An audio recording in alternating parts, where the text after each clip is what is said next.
Part 2. You will hear a guide at a vineyard and winery welcoming a group of visitors. First, you have some time to look at questions 11 to 14. Now listen carefully and answer questions 11 to 14. Good morning, everyone. Welcome to Silver Valley Vineyard. My name is James, and I'll be showing you around the estate today.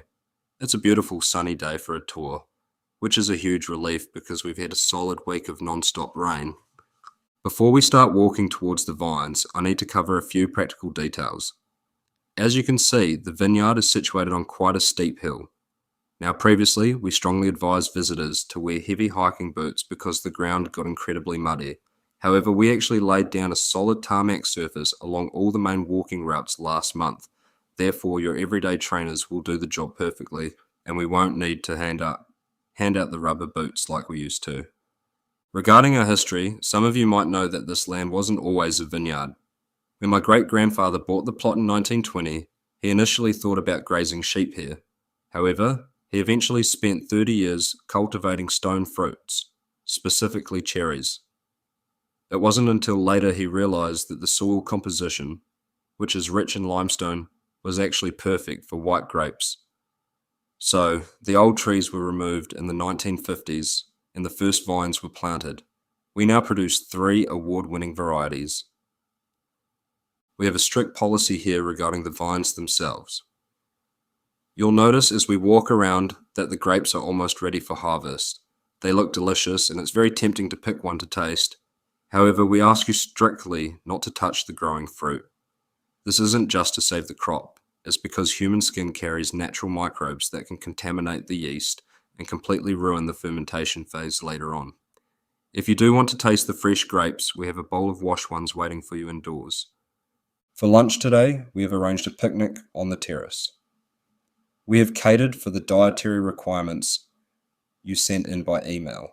So those of you who requested gluten-free meals, your boxes are marked with a blue sticker. For those avoiding meat entirely, please look for the green dots on your boxes, and the standard ones with local ham and cheese have a red label. Please make sure you take the correct one. Also, please hold on to your rubbish.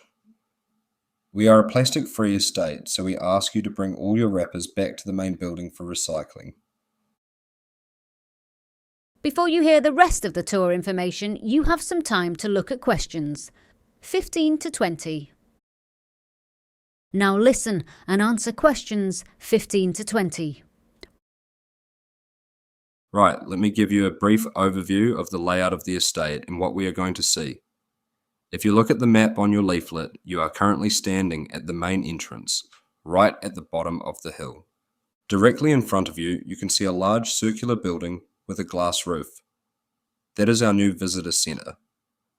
We used to have a small wooden hut here, but we upgraded it last year. Inside you'll find the ticket desk, the gift shop and the restrooms. If you need to use the facilities, please do so now before we head out. To the left of the visitor centre, there is a path leading up the hill.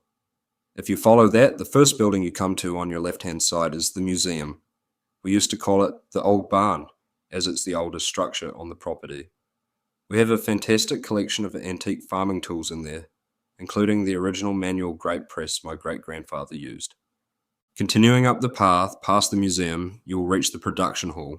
This is the large industrial-looking building on the right-hand side of the path. This is where the magic happens. You'll see the huge stainless steel tanks where the juice is fermented.